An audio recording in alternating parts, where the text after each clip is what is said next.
Olá, sejam bem-vindos. Meu nome é Maurício, sou aluno do curso de licenciatura em matemática do IME e eu preparei essa aula como crédito do trabalho da disciplina de cálculo numérico. Tá? É uma aula voltada para o ensino médio, tá? Sobre zeros ou raízes das funções. É um assunto que, em princípio, já entende-se como dado, tá? Está de acordo com o ABNCC, e só que a gente vai trazer uma outra forma, uma complementação ao estudo das funções, né? Apresentando uma metodologia para encontrar os zeros ou as raízes das funções pelo método da bissecção, né? Que é um método de cálculo numérico de uma disciplina da graduação, né? Mas como ela não exige assim mais conhecimento sobre integrais, derivadas, né? Que já seria algo já um pouco mais fora assim, do conteúdo do ensino médio, né? Então a gente escolheu esse método para complementar o estudo das funções polinomiais. Tá? É um método bastante interessante, como vocês vão ver, né?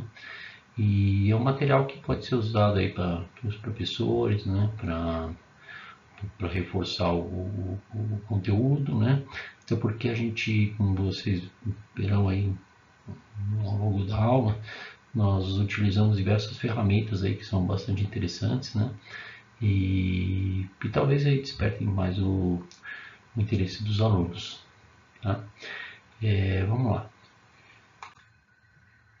Bom, primeiro a gente vai falar um pouco sobre a motivação, né? Porque encontrar os zeros das funções, né? Acho que todo aluno do ensino básico aí se questiona muito, né? Principalmente na matemática, né? Que é uma disciplina muito abstrata, né? Ah, professor, mas por que a gente precisa encontrar zero de função? Por que a gente precisa conhecer a função, né?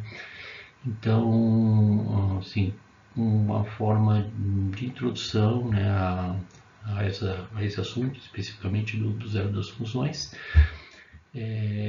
Trouxe aqui dois exemplos, né, de aplicações em duas áreas bem distintas, né, uma da medicina e da engenharia, né, só para vocês conseguirem visualizar um pouco mais aí como a gente pode, como é importante, né, a gente ter esse conhecimento. Tá? Então, na medicina, né, uma aplicação seria, dentre muitas outras, né, eu trouxe só um exemplo, seria a determinação da dosagem segura de medicamentos. E o que seria isso, né? Então, assim, a função que relaciona a concentração de um medicamento no sangue com o tempo pode ser modelada, né, por uma função exponencial decrescente.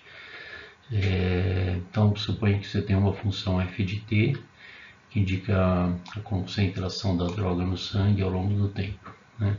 E o objetivo é encontrar o instante em que a concentração atinge o nível mínimo eficaz ou o nível tóxico, né?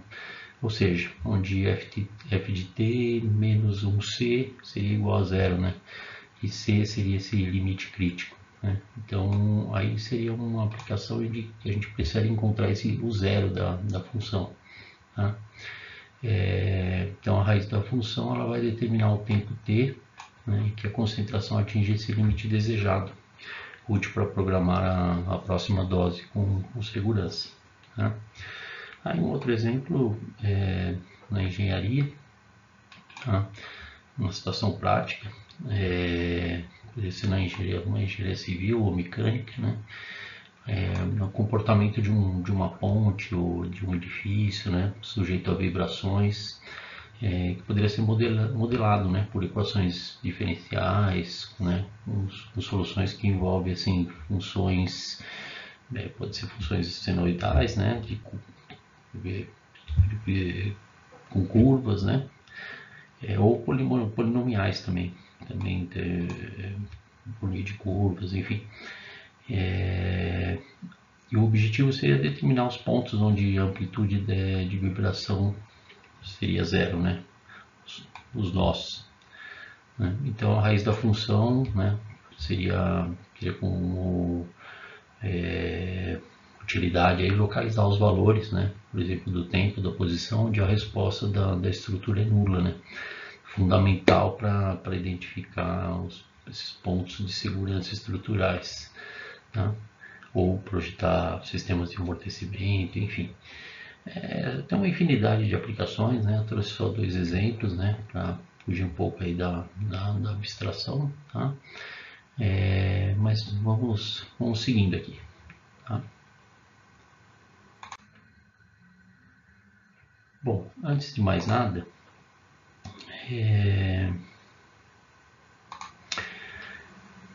acho que é importante a gente fazer uma revisão, né, de função polinomial de primeiro grau, de segundo grau. Aí o aluno talvez vai falar, mas eu já tive isso aí. Não, realmente, né? Espero que você já tenha tido mesmo esse conteúdo, né? Porque vai te ajudar bastante a compreender o método aqui da dissecção, que é a proposta do nosso trabalho, tá? Então, uma revisão aqui bem superficial mesmo, né? Porque isso aqui não é o objetivo, como eu disse, desse trabalho. Então, é só para vocês relembrarem algumas propriedades, algumas características dessas funções, né? Para vocês estarem mais familiarizados aí na hora que a gente desenvolver o método, tá?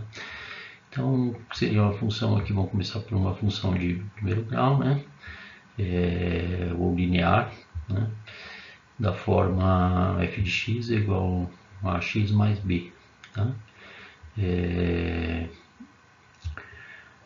Então eu tenho alguns exemplos aqui bem simples, né? F de x igual a 2x menos 1, né? O a e o b, né? Bem estabelecidos aí. Também conhecido alguns denominam de função afim, uma terminologia apenas, né? Quando ela é do tipo ax apenas, é que o b é zero, né? Uma função linear aí.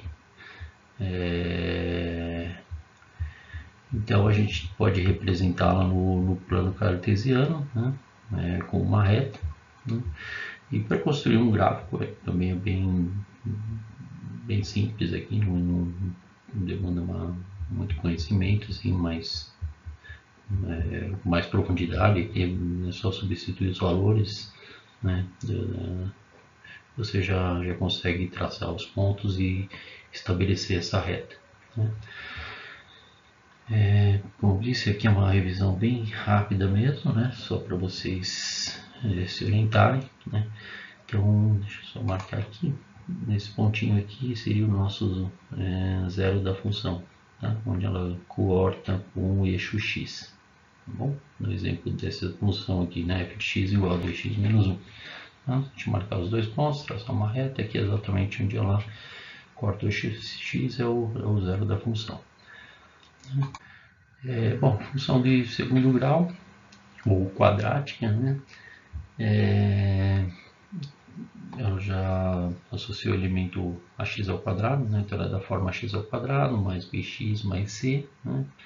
Aqui temos exemplos também, onde a gente identifica aí os coeficientes, o b e o c dessas funções, tá? O gráfico dessa função é uma parábola, tá? A gente não vai entrar aqui em detalhes em concavidade, tá? Vértice da função, né? Porque isso aí não é o nosso maior objetivo aqui, né? O que nos interessa aqui é enxergar isso daqui, os zeros dessas funções quadráticas, tá? No caso, esta função especificamente, ela corta o eixo x nos pontos 2 e 6. Tá? Aqui uma tabela que a gente determinou alguns pontos, né? O domínio e a imagem, tá? Para construir essa função. E é isso, não tem, acho que é uma visão geral aí que importa para a gente nesse começo, tá? partir aqui para o...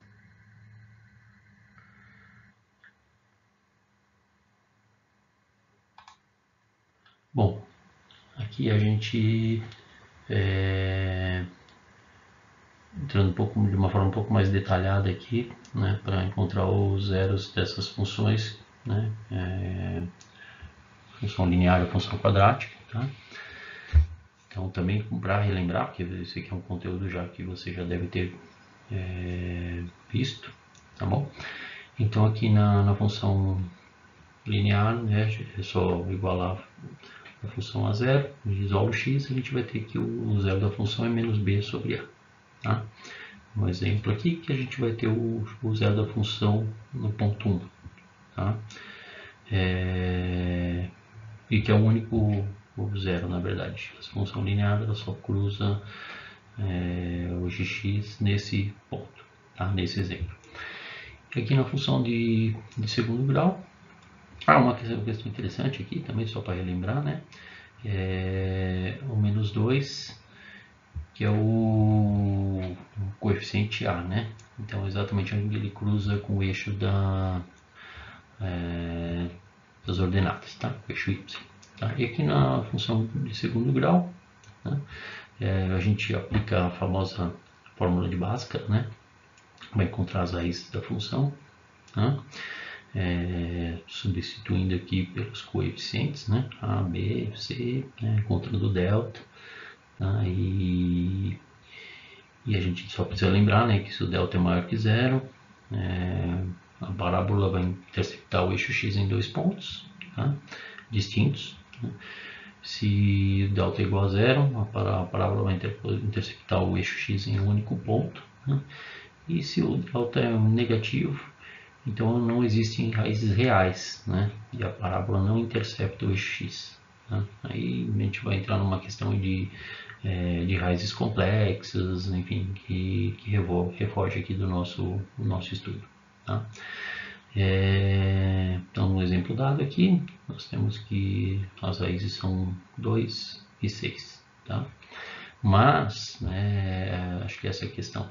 Para funções de primeiro e segundo graus, encontrar os zeros da função, dessas funções, não exige muita, né, muitos cálculos, não é muito trabalhoso, né? Aplicar uma fórmula para a função de segundo grau e para a reta é mais fácil ainda, é só igualar a zero, você já tira direto lá, né, o zero. Então, quando existe, claro.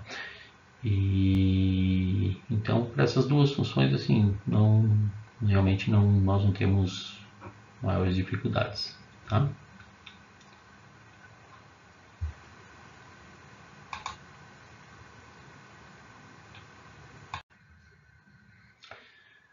Bom,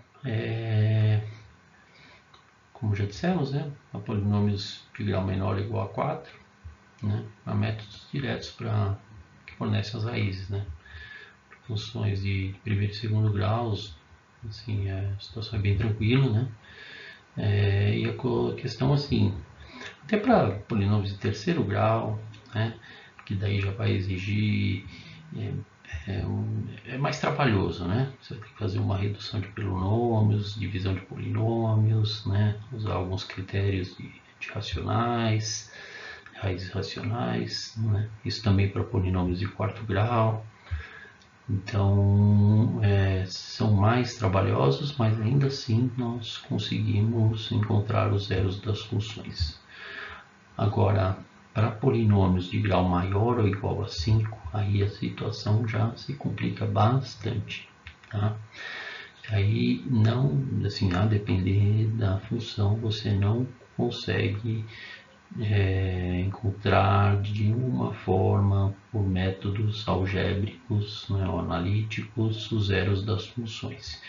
E eu acho que é nesse ponto que a nossa proposta aqui, né, dessa atividade para o ensino médio, ela se torna mais interessante, né? Porque a gente vai aplicar um método que a gente consegue encontrar, lógico, satisfeitas algumas condições que nós vamos ver, encontrar pelo menos uma raiz real dessas funções. Tá? Vamos lá.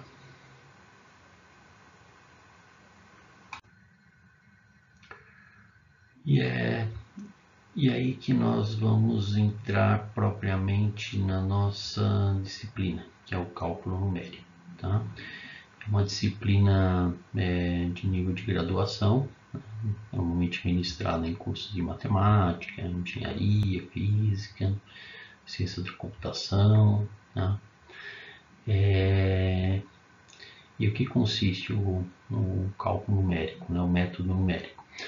São métodos para obter soluções aproximadas para problemas matemáticos que não podem ser resolvidos de uma forma analítica, algébrica, exata. Tá? Em resumo, o cálculo numérico ele se aplica a problemas que não têm soluções analíticas, né, de fórmulas, como de Bhaskara, por exemplo. Né? Ele se baseia em métodos construtivos, né, por meio de algoritmos. Né? São algoritmos, são sequências finitas de operações aritméticas, né? Bem a grosso modo aí a definição, né? Para calcular a solução aproximada de um problema. Tá? É importante a gente destacar que o método numérico envolve erros, né? Porém esses erros são calculados, são erros decorrentes dessas aproximações, né?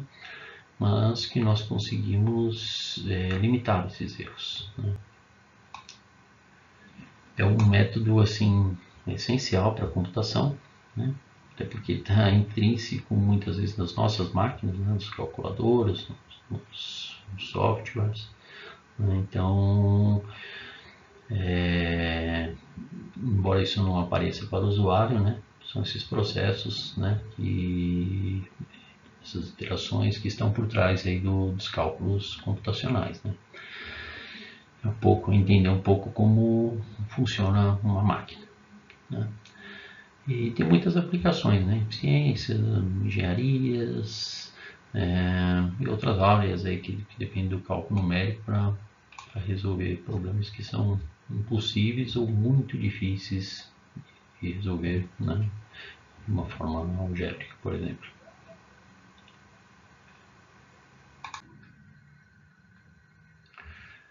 Bom, então aqui nós vamos entrar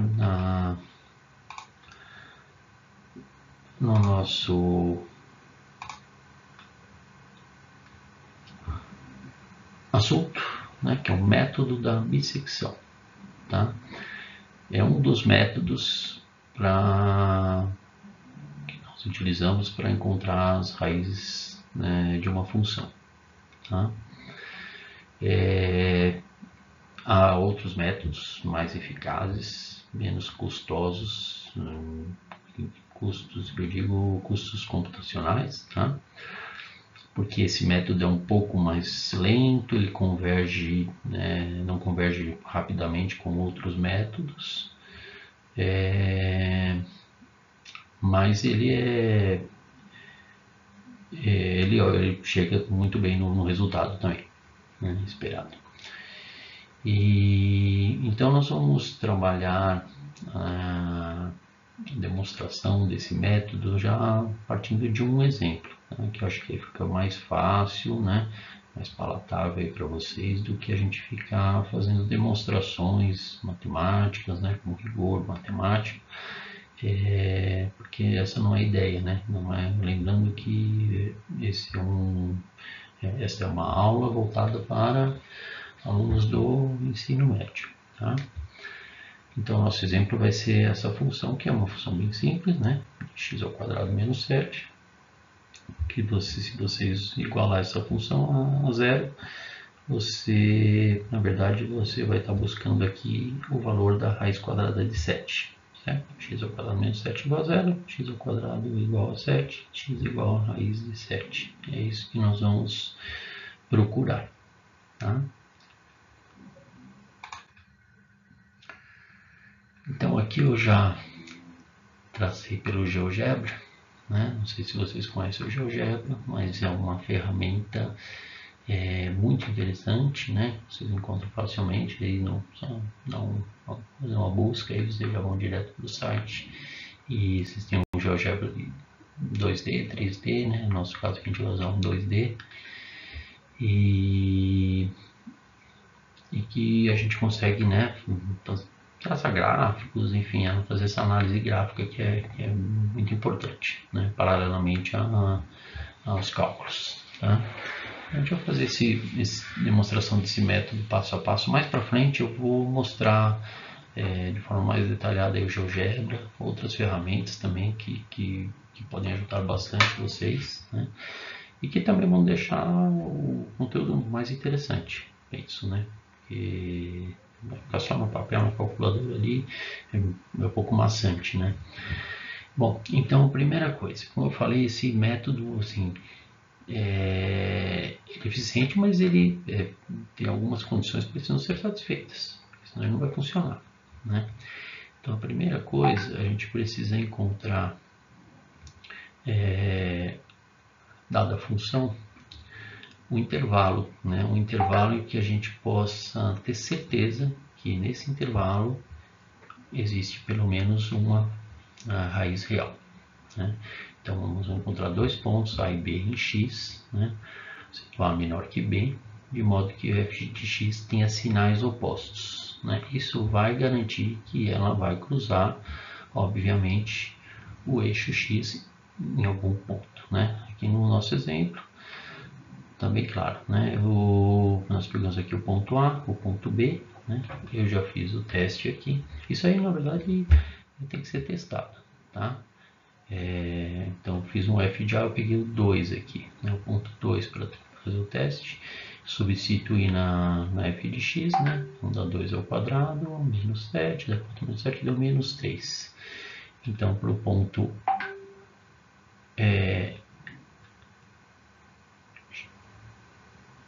A igual a 2, né? Nós temos o f de A igual a menos 3, está aqui, certo? E aqui eu estou chamando do ponto B, tudo bem. E aqui nosso f de B, eu escolhi o 3, tá? E substituindo na função 3 ao quadrado menos 7, dá 9 menos 7 dá 2. Então, no ponto B igual a 3, nós temos o f de B igual a 2, tá? Então, menos 3 e 2, né? Um f de A e um f de B que multiplicados dão negativo. Isso aí vai nos garantir que essa função, em algum ponto, está cruzando o eixo x. Detalhe, nesse intervalo, essa função precisa ser uma função contínua no intervalo. Essa é uma condição, tá? E aí nós vamos aqui citar um teorema muito importante, né? Que é o teorema do valor intermediário. A gente tinha estudado com mais profundidade, talvez, não sei se talvez seja apresentado assim superficialmente no ensino médio, mas eu acredito que não, mais a demonstração é realmente no nível de graduação, né? O que diz que nessas condições, né, função contínua, f de A e f de B com sinais opostos, existe um ponto x, né, que nós denotaremos de P, no intervalo A e B, né, tal que f desse ponto seja zero. Ou seja, em outras palavras, há uma raiz nesse intervalo, que em princípio desconhecemos que é o P, que é isso que nós vamos procurar saber, tá? Então o método pode ser aplicado e o intervalo inicial será definido em 2 e 3. Tá? Esse é o primeiro passo. Bom, retomando aqui, o segundo passo desse método é o refinamento. Tá? E o que será esse refinamento? Bom, nós já sabemos naquele intervalo A e B tem uma raiz, né? O que é mais razoável? A gente não sabe onde está essa raiz, mas o que parece ser mais razoável para a gente encontrar essa raiz? Que a gente escolha o ponto médio desse intervalo, né? A gente tem uma chance de colocar essa raiz já mais próximo desse intervalo. Então, a primeira coisa que nós vamos fazer é exatamente encontrar o ponto médio desse intervalo A e B, né? Que é 2 mais 3 dividido por 2 dá 2,5, que é esse ponto C aqui. né? Então note, o 9.6 já ficou bem mais perto da nossa raiz que está procurada, que a gente ainda não sabe o valor, tá? Mas a gente já sabe que agora o zero da função está entre esse novo intervalo, entre C e B. Então a gente esquece aquele A, tá? A gente vai começar a trabalhar para cá. Esse é o refinamento, tá? A gente vai calcular o f desse novo ponto, né? O f de 2,5, a gente vai chegar no valor negativo, tá? Aqui o importante é a gente ver o sinal, tá? Não o valor, tá? O sinal aqui deu um sinal negativo. Lembrando que a nossa f de A era negativo, certo? Então agora o processo é o seguinte, bom, detalhe importante, claro, se o f desse x aqui for igual a zero, acabou, está resolvido, a gente já encontrou a raiz, né? Vamos supor que a raiz fosse exatamente 2,5, a gente substituiria, daria zero. Então a gente já achou a raiz, acabou o processo, né? Agora não, como não deu zero, a gente vai ver o sinal. O sinal é negativo. Se o f de x tem o mesmo sinal de f de A, o A vai passar a ser o nosso x, né? E o B não se altera, que foi exatamente o caso, né? E se o f de x tivesse o mesmo sinal de f de B, seria o contrário. O B receberia o x, né? Passaria a ser o x, e o A não se alteraria. No caso, um f de x tem um sinal negativo, né? Ou seja, igual ao alto f de A, o novo intervalo será 2,5 e 3. Tá? A gente já reduziu aqui o intervalo. Tá? Já fizemos mais uma iteração e que a gente já está, né, fechando para encontrar essa raiz. Tá? Essa é a ideia.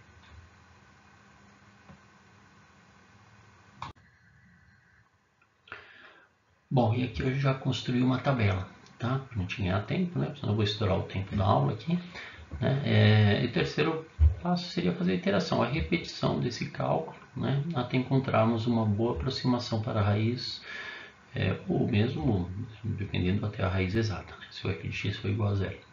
Então aqui fiz diversas iterações, né? Esse é o nosso A, a coluna do B, a coluna do x, né? Que é sempre a média do intervalo, né? A substituição do f de x, né? Para ver se ele vai ter o sinal positivo ou negativo, para ver se o A vai receber o x ou o B vai receber o x, né? E aqui uma fórmula para a gente ir calculando o erro a cada iteração, tá? Que é um número em módulo, né? Positivo, né? B menos A dividido por 2. Aí vocês vão observar que por esse método, né? A cada iteração o erro vai se reduzindo pela metade. Então a gente vai definir, como eu disse, né? O limitante para esse erro, né? Quando que a gente vai ter, quantas iterações nós vamos fazer, tá? E aqui para vocês terem uma ideia, uma raiz aproximada para a função que encontramos, né? Foi o 2,645690,918. E na calculadora 2,6457, você vê que até 3 casas decimais aqui ela foi exata. Tá? Uma boa precisão. Tá? Você vê então que o método funciona, né, para essa função, e nós encontramos, né, de uma forma relativamente simples a raiz dessa função. Tá?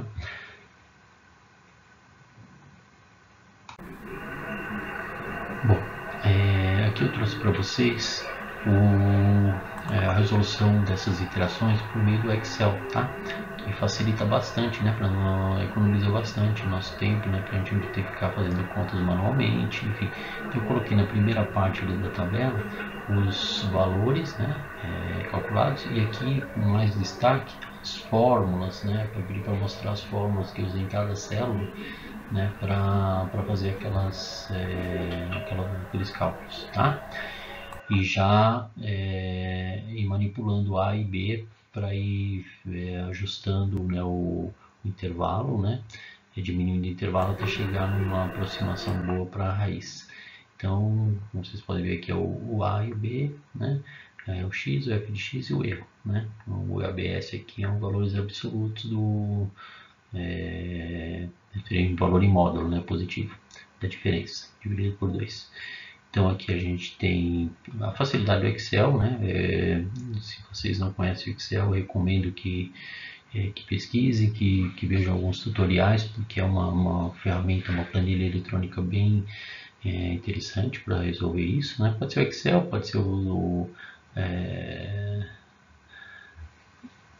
do software aberto lá, né? Que não tem custo nenhum também. E tem outras planilhas eletrônicas. O próprio GeoGebra também tem uma planilha eletrônica lá embutida, depois eu vou mostrar para vocês, né? Que eu particularmente gosto de trabalhar com Excel. Então, a facilidade, a gente coloca as fórmulas monta numa linha, né?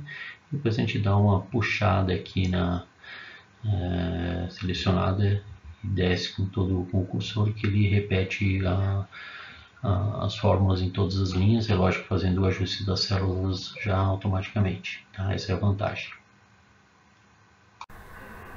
Bom, e aqui nós temos o GeoGebra, né? Como eu falei para vocês, né?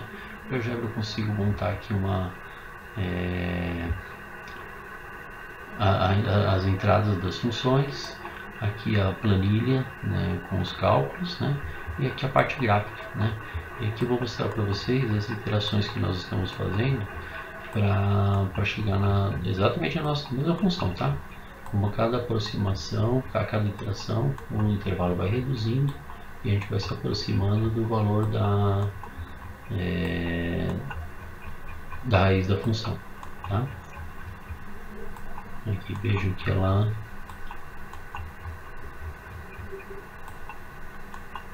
se aproximou bastante aqui no nosso resultado, tá? Eu fiz mais iterações aqui, né? Fiz 18 iterações, então o erro ficou muito pequeno mesmo, tá?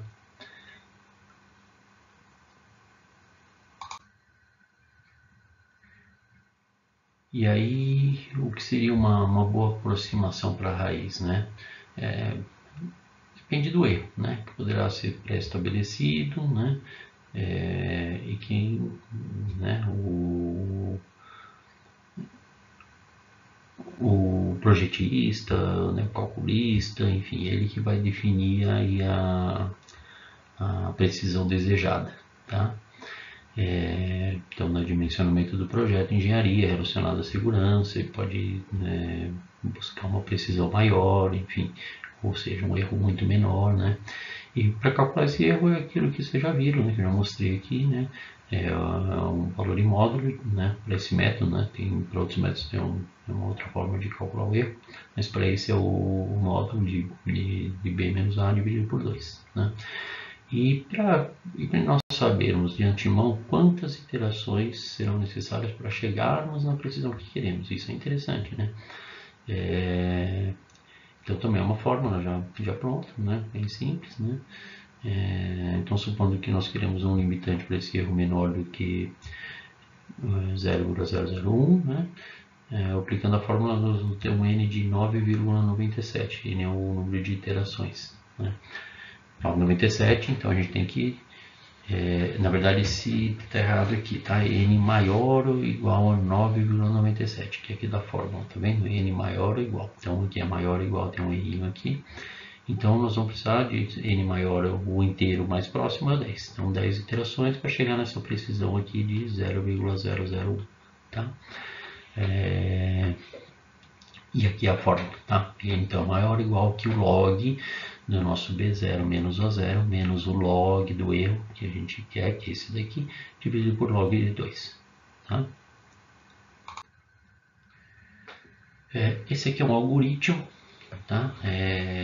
Que serve depois para instruir qualquer linguagem de programação. Se vocês têm alguma familiaridade com alguma, ou se tem interesse em aprender alguma linguagem, tá? O primeiro passo é procurar entender, né, o que é o algoritmo, como ele funciona, né, que é isso que vai servir depois para você escrever o código você pode escrever em qualquer linguagem, né? Pode ser C++, em Python, em Java, enfim, cada uma com suas características, né? Então, uma linguagem hoje bem utilizada, né? Principalmente assim para nível acadêmico, assim, para estudantes de ensino médio é o Python, né? Uma linguagem bem atual, fácil, mais fácil, mais fácil que as outras, né? Mais simples, né? Você consegue com ela, com menos linhas de código, assim, simplificar bastante o que você procura desenvolver, né? Ela é menos complexa, vamos dizer. Aqui é um exemplo de linguagem em Python para esse código, não precisa ser essa, tá? Que é uma linguagem até um pouco mais rica aqui em detalhes, né? Mas pode ser até mais enxuta do que essa. Vocês conseguem desenvolver um código com base naquele algoritmo para resolver esse tipo de problema, tá? Então aqui seria o código, né? E aqui a saída dele, tá? Na verdade aqui ele pedindo a entrada do usuário, né? Digite a função, o f de x elevado dos asteriscos aqui ao quadrado, né? Elevado, x elevado ao quadrado menos 7, né? Eu vou digitar o intervalo, que eu já verifiquei onde a função onde o método funciona, né? Onde a função é contínua e ela tem uma raiz, né? Que é o 2 e o 3. A gente poderia também fazer um código mais complexo, se digitasse uma raiz aqui que é de 2 pontos que não fossem que não funcionasse o método já retornasse essa informação, né? Falando não há raízes reais ou não é possível determinar raízes reais nesse intervalo, tá?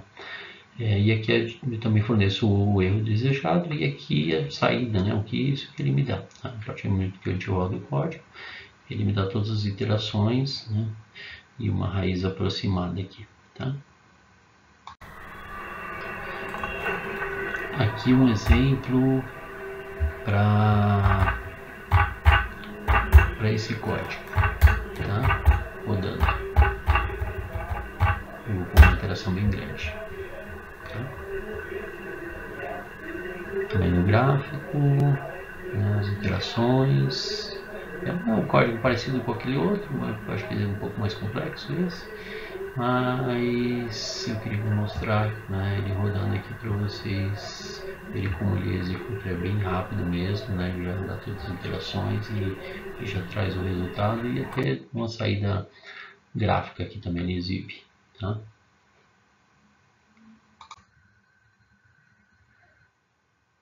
Bom, agora gostaria de propor para vocês uma atividade, tá? A gente fez um polinômio relativamente fácil, né? Eu falei tanto do, né, o método da bissecção serve para polinômios maiores, né, graus maiores, enfim, mas eu dei um exemplo bem simples, né? Mas aqui eu estou trazendo um que, assim, depois nós vamos testar, vamos ver se a gente conseguiria resolver ele por algum método algébrico, tá? Só que não sei o que eu vou testar, depois vocês vão ver quem vai testar. Mas nós vamos fazer a resolução dele pelo método da bissecção, tá? Esse aqui é o valor exato já calculado que a gente pretende alcançar.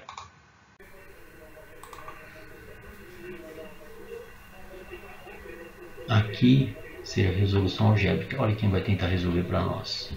O ChatGPT, né? Porque é comum hoje em dia a gente perguntar tudo para o ChatGPT, né? O DeepSeek, o Copilot, né? Então ele está tentando resolver aqui o nosso problema por um método algébrico, né? Vamos ver se ele consegue, por várias técnicas, né? Raízes racionais, substituição, enfim. E o que ele disse aqui? Que a equação não admite raízes racionais, né? Tentou até aqui para o teorema das raízes racionais, também não conseguiu. Enfim, ele não encontrou uma solução. né? Mostrou candidatos, testou para lá, testou para cá e não apresentou o resultado para nós. Por quê? Porque eu pedi para ele para encontrar um zero dessa função, né, polinomial, para um método algébrico, sem utilizar nenhum método numérico. Né? Porque se eu simplesmente perguntasse para ele, né, para resolver para algum método, ele provavelmente iria para algum método numérico, talvez não para o da bissecção, mas talvez para o de Newton ou algum outro método aí que, né, que nós não vamos apresentar aqui. Tá. Então, eu já tracei aqui para adiantar, porque senão a gente vai estourar o tempo, tá? Posso até dar uma... deixa eu ver aqui, eu poderia até fazer algum ajuste aqui, deixa eu pegar a canetinha. Mas acho que já está mais ou menos pronto isso aqui.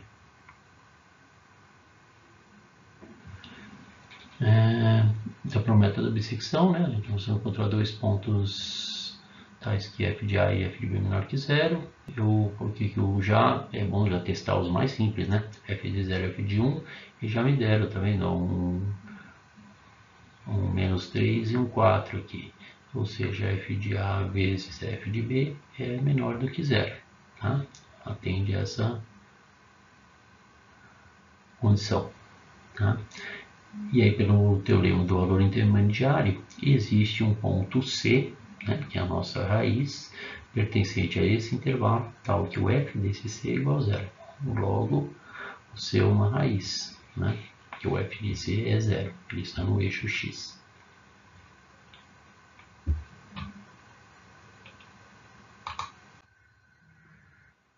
Aqui também já montei a tabela, né?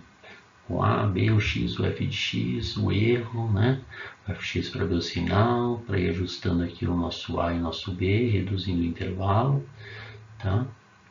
E aqui a gente chega no nosso X, né? Que é esse valor aqui, né? O número de iterações que nós pedimos aqui foram 5, acho. E esse aqui é o X calculado, tá? Você vê que deu um pouco diferente, né? 0,74, aqui 0,73, mas porque eu não pedi poucas iterações, né? Evidentemente, se pedisse 10, 12, 13 iterações, a gente ia chegar a um resultado muito mais preciso. Então, vamos supor, né? Qual seria o número de iterações para que um erro fosse menor do que esse valor aqui? 1 vezes 10 a menos 5, né? 10 vezes 10 elevado a menos 5. Então, você vê que o número de iterações aqui já é bem alto, né? Aquela fórmula que eu mostrei, o n maior ou igual ao log de b menos a, log de b menos a, menos log do e por log de 2, que dá 16,6 iterações, né? Maior ou igual a isso, o inteiro mais próximo é 17, tá? Então, para chegar no limitante de erro, né, para esse valor, a gente teria que ter 17 iterações. Como eu disse, não é o método mais que converge rapidamente, né? Lembre que eu falei isso lá no começo da aula. Então, tem outros métodos que convergem em pouquíssimos, 2, 3 iterações, que já vai para o resultado bem próximo, com um erro bem pequeno. Não é o caso do método da bissecção, mas é um método que funciona também.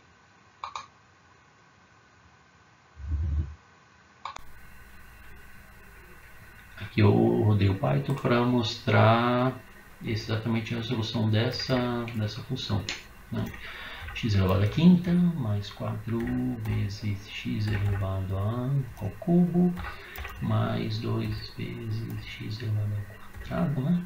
Isso, menos 3. Tá? O intervalo é aquele que eu já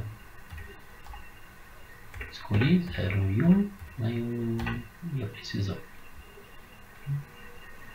E aqui ele já dá umas iterações todas e já sai com o gráfico para nós. Tá? E ver um valor lá bem próximo que no caso já está praticamente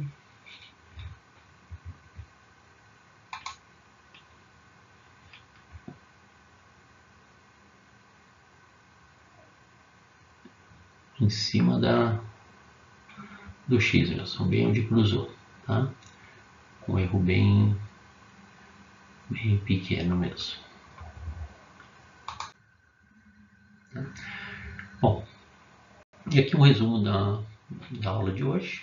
Tá? Nós temos uma revisão de polinômios de graus 1 e 2. Né? Em linhas gerais, mostramos a forma de uma função linear e uma quadrática, definindo como encontrar os zeros ou raiz dessas funções. Né? Apresentamos o método da bissecção, né? Fizemos uma função bem simples, né? Para encontrar a raiz de 7, né? Mas que serve para polinômios com graus maiores, né? E como já foi dito, dificilmente ou às vezes nem seria impossível resolver por um outro método algébrico, né? Fizemos a demonstração aqui, né, geométrica do método pelo GeoGebra, apresentamos algumas ferramentas, né? Excel, GeoGebra, Python e o próprio ChatGPT, né? Que nos auxiliou a mostrar que o método algébrico nem sempre funciona, né? E ao final a gente sugeriu aqui uma atividade, né? Com um polinômio de grau maior, né? A fim de consolidar o aprendizado, né? E é lógico que apresentamos a resolução aí, tá?